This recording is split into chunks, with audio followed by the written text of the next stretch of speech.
Welcome to an episode of Behind the Scenes, a weekly program unveiling the biggest political developments in Somali politics and the wider Horn of Africa region. I'm Sultan Mohammed, your host and producer here on HORUFADHI Media. On this week's program, Ethiopia deploys dozens of soldiers to the Gedo region of southern Somalia at a time where the war against Al-Shabaab has stalled not just in Gedo, but Hirshabelle and Galmudug.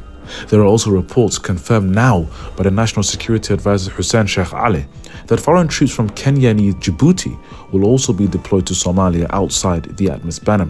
This has drawn criticism from Somali experts at a time where there are over 20,000 African Union soldiers stationed in Somalia already. So how will this impact the security or Somali transition plan? And what is the actual government policy in regards to security?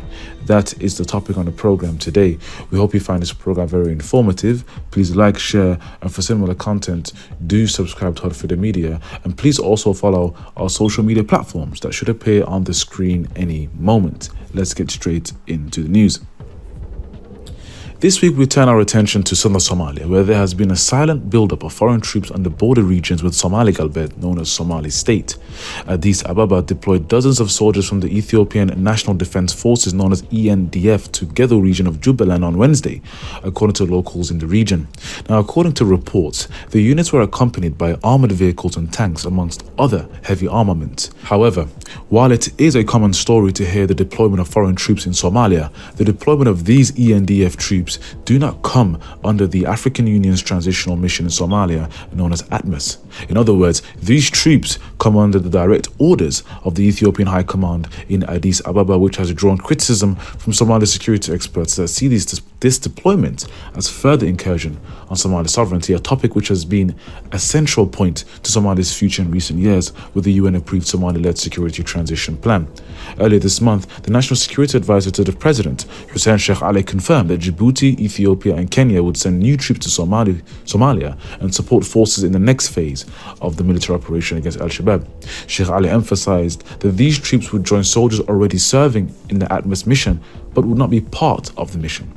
And he said the following, and I quote, "Their role is to jointly plan, operate under the command of the Somali security forces," he said, "and they will fight against Al-Shabaab alongside Somali forces. That is the plan." However, there is an issue.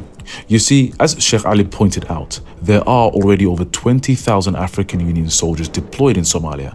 So why is there a need to deploy even more foreign troops?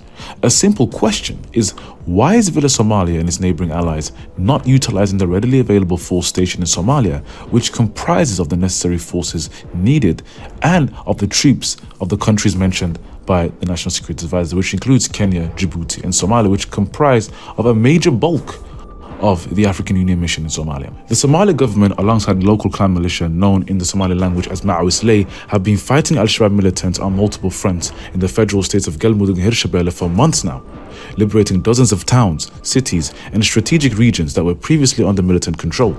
These forces were supported from the air by US and Turkish drones that targeted Al-Shabaab positions before attacks, as well as bombarding fighters during Al-Shabaab counterattacks, usually happening at dawn. Now, dozens of senior and respected Somali commanders have died in the latest chapter in the war to liberate Somalia from Al-Shabaab militants. The real question many Somalis have been asking themselves is the role ATMIS units stationed in Somalia play. While there has been sporadic logistical support in Beledweyne and other regions near ATMIS bases, there has not been a large-scale offensive organized by ATMIS, previously known as AMISOM forces, in more than half a decade. So why is the Mahmoud administration supporting the deployment of even more foreign troops to Somalia that do not even come under the ATMIS control or ATMIS banner, so to speak, and therefore are not under, for example, international scrutiny? There are a number of important questions to be asked. Number one, what will these new troops do differently to ATMIS troops stationed in Somalia already? And number two, even if we were to accept the increase of these troops coming from Ethiopia, Kenya and Djibouti, surely we ought to support the drawing back of ATMIS troops in Somalia. So if we look back at 2022, the Mahmoud administration led by the National Security Advisor Hussein Sheikh Ali supported the extension of the initial withdrawal date of ATMIS in December 2022 by 6 months. That was passed by the UN Security Council in December of that year under the resolution 2670. It appears to be contradictory policy, to say the least. to support the withdrawal of ATMIS units under the wider Somali transition plan, yet support the extension of the initial withdrawal of ATMIS units, as well as giving a green light to further foreign troops being deployed into Somalia, indicates a government that states one thing but does another.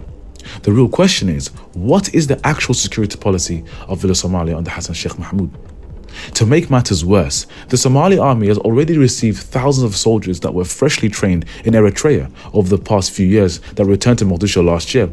Yet these soldiers also have not been utilized to support the Ma'awisah militia at the front lines, as well as reinforce SNA positions in other places, including Southwest State, Hirshabelle or Jubaland, which are currently areas with high levels of Al-Shabaab engagement and Al-Shabaab positions. Instead, reports indicate Villa Somalia has been negotiating with the UAE to obtain salary payments for these new soldiers in exchange for elements of UAE control of these soldiers, as previously seen under the previous Mohammed administration, before these units were dismantled by the Farmajo administration in 2018 for engaging in operations that were not authorized by the Somali High Command at the Ministry of Defense, which resulted at the time in a raid on a senior senator's home in the capital, according to a report released by the government at that time. So if we analyze all these different elements, we can see a government policy that appears to be all over the place, disorganized, and lacking a clear vision and direction. This is evident with the weakening of the current war against Al-Shabaab in central regions of Somalia. Despite major gains in recent months, there has been a quiet on the front lines of Galmudug and Hirshabelle in recent weeks as the government advancements continue to stall. For months, analysts have been advocating for the federal government and Villa Somalia to utilize the momentum of the public revolt against Al-Shabaab in Hiran and Galmudug to create a national strategy and policy through joint operations with federal member states. This unfortunately was not done, which resulted in the current muddled operations that we see today that continue to stall across central Somalia. The Somali National Security Advisor and the Ministry of Defense must think of new strategies immediately if they wish to continue this war outside of the current foreign troop strategy that they are pushing. However, we must look at the Frontline States Summit to understand what the government policy is in regards to the deployment of Ethiopian troops. It was last month when Mohamud administration hosted leaders from Ethiopia, Kenya and Djibouti in Mogadishu to discuss the fight against Al-Shabaab as a wide-ranging offensive against the armed group gathered pace over the past several months. Now, in a communique, the leaders noted that the regional countries had agreed to mobilize resources to support the ongoing military operation in Somalia.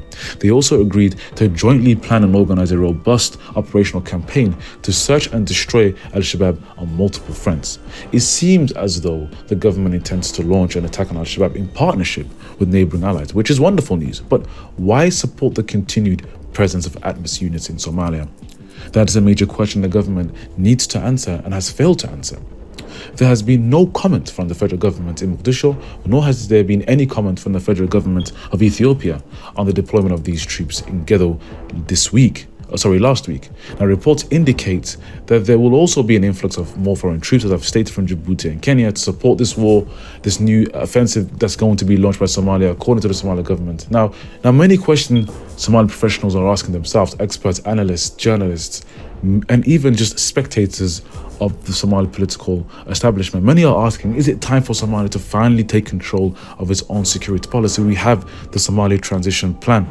And is it time to have a Somali military solution rather than a foreign troops helping to liberate Somalia, which has time and time again proven to fail? The issues in Somalia are not simple ones. They are not just a military one. They are ones involving decades of injustice, clan tensions, political underrepresentations, and unjust mass killings. A simple military victory will not eradicate the underlying issues that have enabled the rise of groups such as Al-Shabaab and clan militias that are anarchist in nature and oppose the rule of government.